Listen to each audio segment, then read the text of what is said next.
See how delicious this fried rice is looking, and it is super easy to make as well.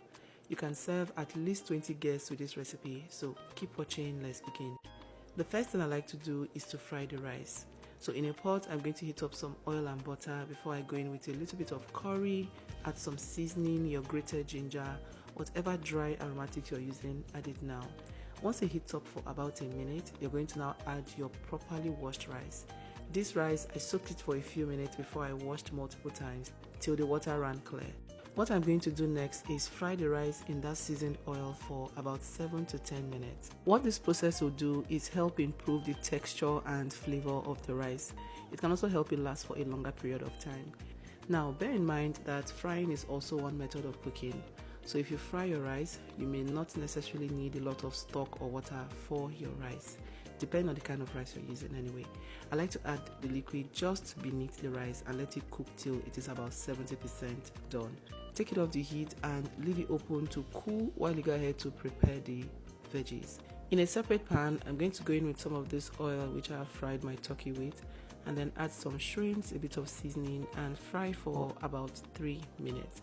Take it off the heat, and then in that same oil I'm going to add some corn. I'm starting off with the corn because the corn is raw. And once I add the corn, I'll add some onion, give that a good mix, and let everything come together for about a minute. So while it is frying for about a minute, you want to quickly grate up some fresh garlic and ginger. Ginger is very nice for your fried rice, so if you don't already add ginger to your fried rice, start today, okay? So I'm going to stir that in, and I added some fresh pepper as well, and I'm going to let this fry for another 2 minutes.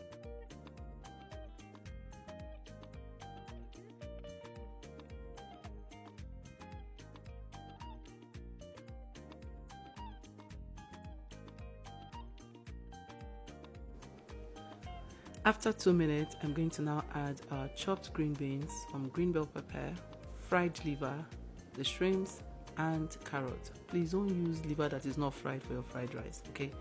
Now add your seasoning, season this to taste, and then we are going to stir this around and allow this to fry for another 3 minutes. One thing I like to add to this as well to elevate the taste is a bit of sesame oil. So add that and cover for it to steam for another 3 minutes.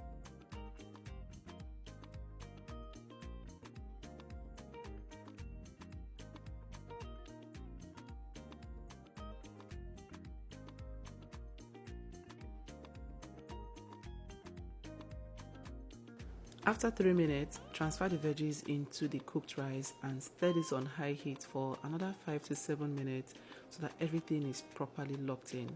My pot was a bit small and tight, so I transferred this into a wide enough pot and continued to stir on high heat like I said. Once that is done, finish up with some green onion and turn off the heat immediately. Your fried rice is ready to be enjoyed with coleslaw or plantain, however you love it. Thank you so much for watching. I'll see you in my next video. Bye.